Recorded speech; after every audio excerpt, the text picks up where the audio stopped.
Anárjohka, Norges siste villmark. Sommeren 2017, midt i den verste klekketida, dro 3 fettere på tur inn i Mygland. Mange bruker ferien sin på å reise til syden, men det gjør ikke vi. For oss er det ferie å komme oss langt vekk på vidda med tunge sekker og oppleve skikkelig ødemark. Dette blir vår 4. tur hit. Vi blir liksom ikke lei av denne plassen. Gjengen som dro på tur består av han Heika, 35 år, bor i Tromsø. Sverger til ambassadørsnella si. Erik, 36 år, bor også i Tromsø. Teamets myrekspert. Jonas, 40 år, bor i Stavanger, den sprekeste av alle fetterene. Men dette blir den første langturen han er med på i hele sitt liv. Jonas hater mygg. Turområdet er helt sør i flotte Finnmark. Ekspedisjonen startet i Finland, cirka 3 mil fra norske grenser. Vi gikk så nordvestover for å komme oss til de øvre delene av Karasjokka. Så gikk vi til Dapmotjohka, før vi avsluttet turen på Sirtsjajärvi i fjellstuen.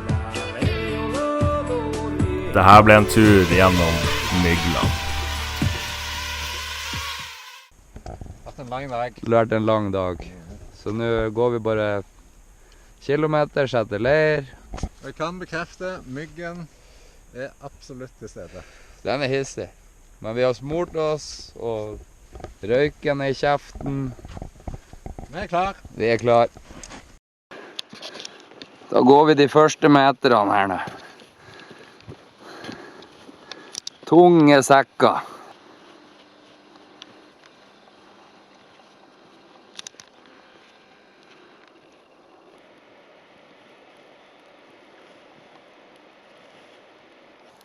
Å, fy faen, hvor godt det kommer til skogs.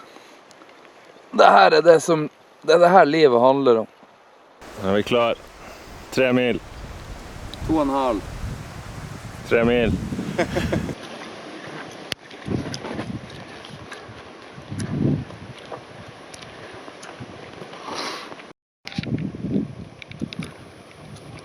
Guttene er på vei til østfronten. Hvordan er moralen? Skal dere vinne, gutta? Denne etappen var en ren transportetappe, og da bruker vi den letteste veien, nemlig firehjulingssporene. Når man skal være på tur i 2 uker, så veier sekken fort 40 kilo i starten. Men det her har vi gjort før, og vi vet hva vi går til. Nå er vi halvveis til Gokk. Vi er cirka 1 mil fra norske grenser.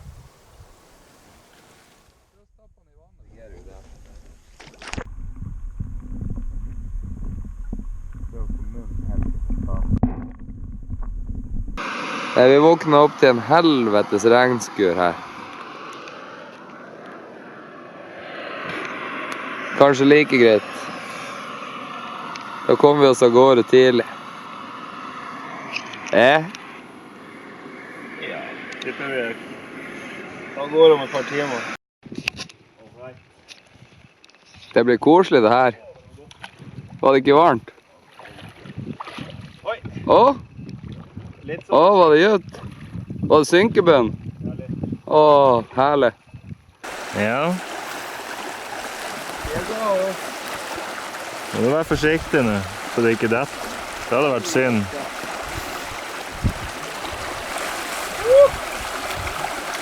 Det gikk! Nice!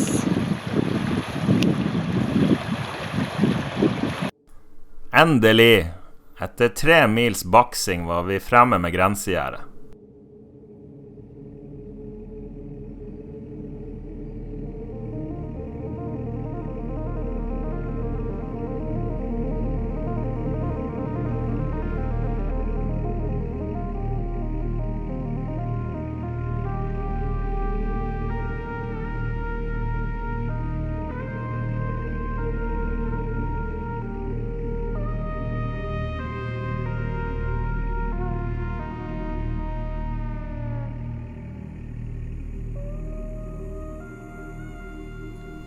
Når man står opp på Ravdoaivi og ser rundt seg, så ser man det at vidda den er ganske stor. Enorm. Du kan se jorda krumme seg i det fjerne. Villmarka strekker seg i det endeløse. Her er det mange mil til nærmeste menneske. Her står tida stille. Landskapet har ikke forandret seg siden istida.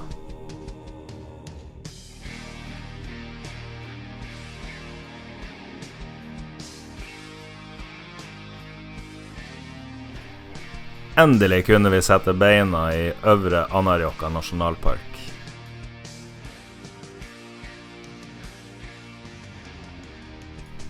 Danskekongen Fredrik den 5. regjerte i 1765 når denne grenserøysa ble satt opp. Det kan ikke ha vært en lett jobb å sette opp det her på den tida, uten myggmiddel.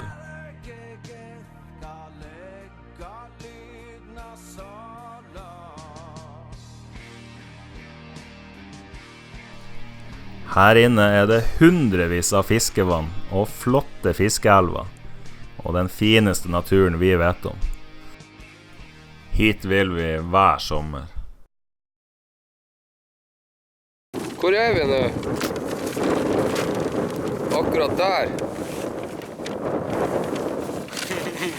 Ja.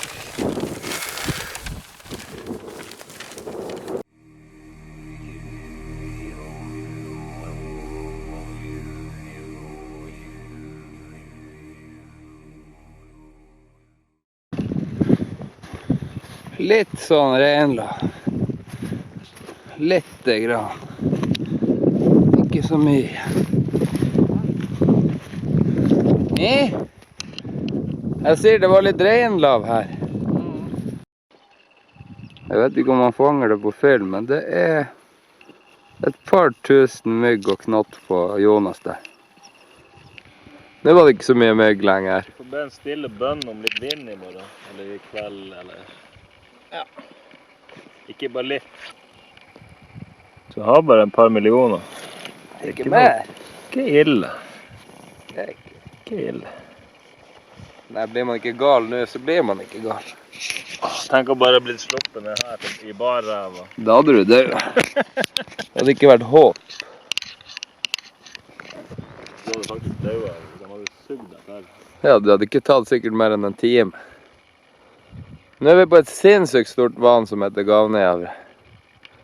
Enormt. Her skal vi fiske. Nå har vi tatt og slått telt ut på et ness i håp om litt vind og ly fra myggen.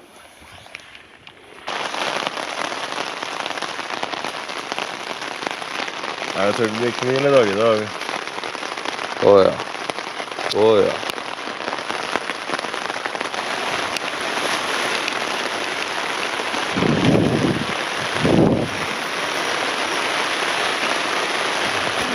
Litt regnete nå. Litt regnete. Litt sånn. Litt grått ute. Nå er fiskekonkurransen i gang. Offisielt. Fin abbor her, vet du. Fin steikfisk. Vi skal lage... Jonas har fått den maken selv, så nå skal vi ta og lage oss en god abbormiddag.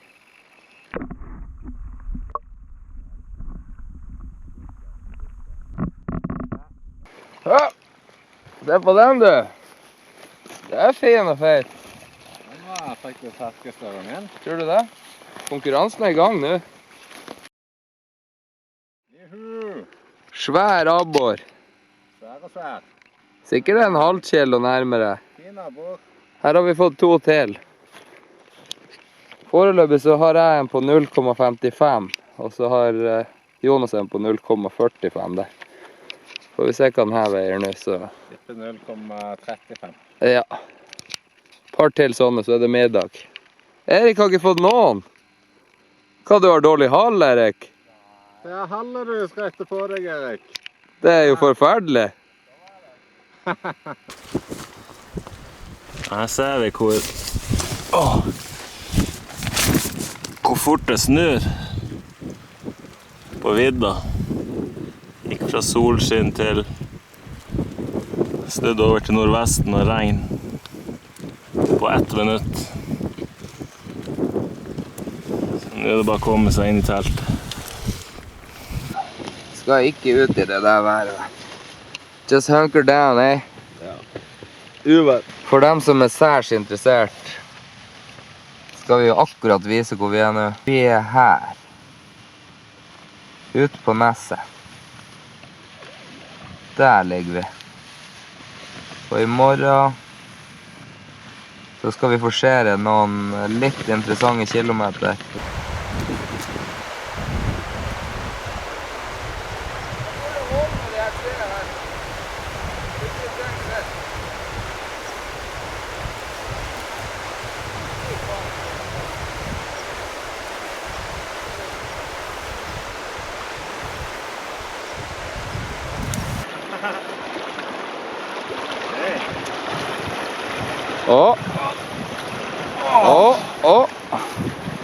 Da var vi alle mann.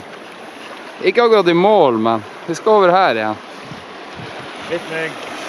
Ja, litt mygg. Ikke mye. Ikke noen nesten. Jeg har ikke sett mindre mygg. Så et par her i sted. Jeg kan fort bli en liten flomsiklons.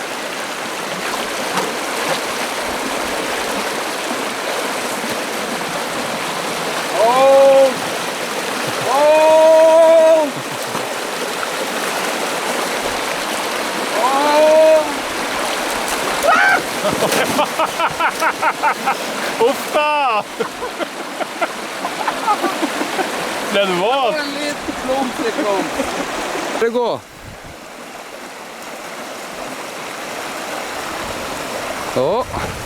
Oi.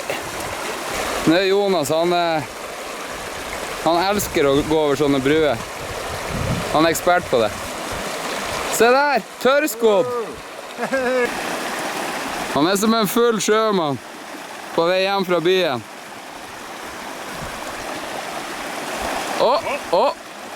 Ikke ramle ned. Det var veldig nært. Siggen i munnen der, vet du. Så lenge ikke sigaretten blir våt. Se der! Ingen sak. Det er faen meg Amazonas. Hver lille bekk er faen som Amazonas nå etter regnet.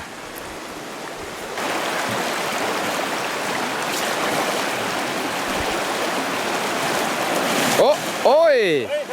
Hei! Ja da var vi tørrskodd alle mann. Var det koselig? Det er litt vått i skoen. Oi! Nå ligger vi i vestenden av Gavnøyavre.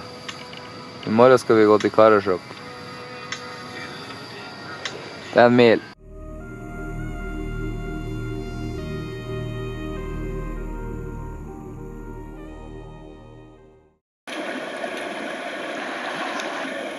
Nå begynner det her å bli rutine å krysse sånne søte elver. Det er herlig.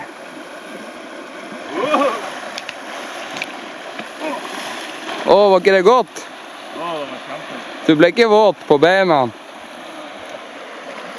Ble du våt, Erik, på beina? Litt sånn. Bare litt fuktig på sokken. Bak tærne. Ja. Endelig fremme med Karasjokelva. Ryktene sier at dette skal være en veldig bra ørretelv.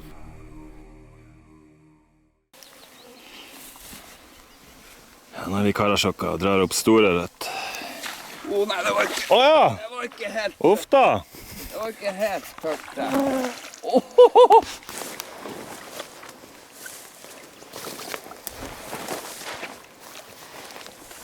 Karasjokka, altså, den leverer. Er den bedre enn Baftajokka? Bedre enn Baftajokk, for å si det sånn. Gå an en annen.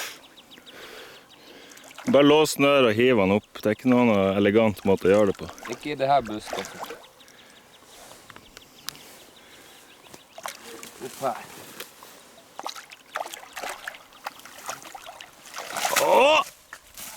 Nei, den var enda større. Eller er det samme?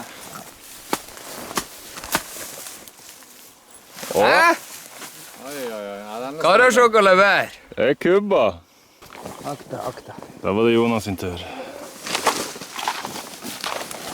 Han må få litt øvne våpen så. Bare hold han litt.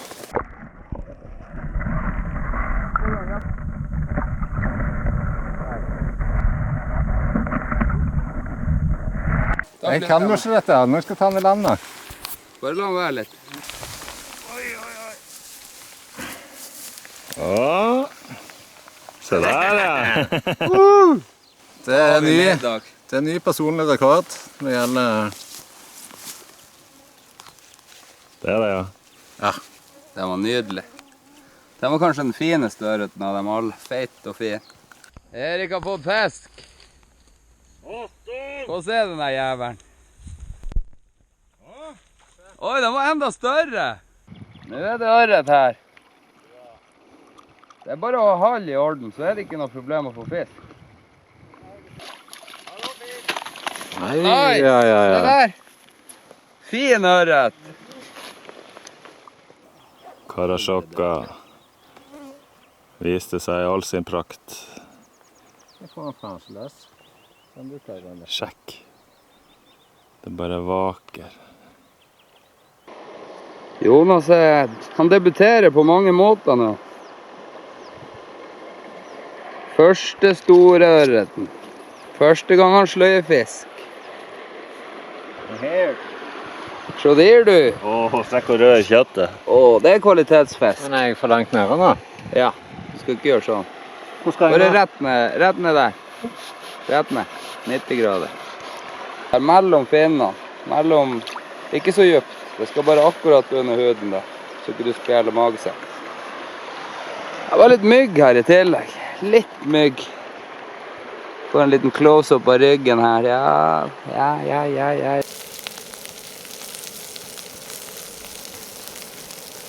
Nå blir det fiskemiddag på gutta. Ja. Det er nok mat her i hvert fall til å bli mett. Hva du tror, Erik? Ja. Hva du sier, Jonas? Ja, godt. Det er herlig. Det er godt. Guttene koser seg. Akkurat spist. 1 kilo med ørret hver. Det er greit å slappe av. Jeg er Erik. Det var godt. Sikkert 20 grader ute nå. Ja, nå er det tid for en liten viddevask. Viddevask må man ha. Det er noe annet i. Kom igjen!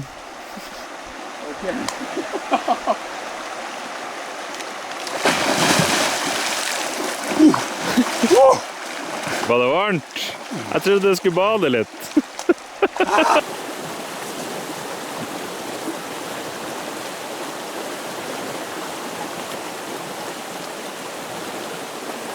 Der var han på. Gutta, fisk! Det tror jeg er en gjedde.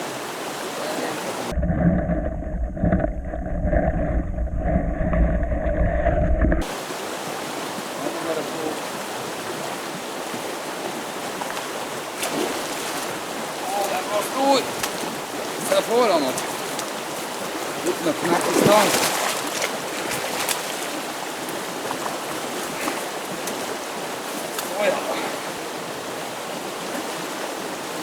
Det var gjedda, sier jeg. Det var ordentlig.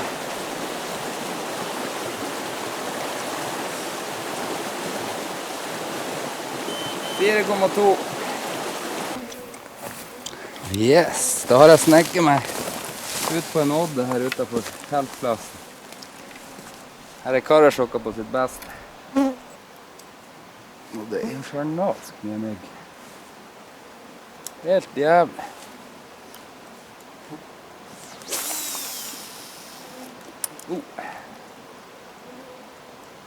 Kirurgisk, mener jeg.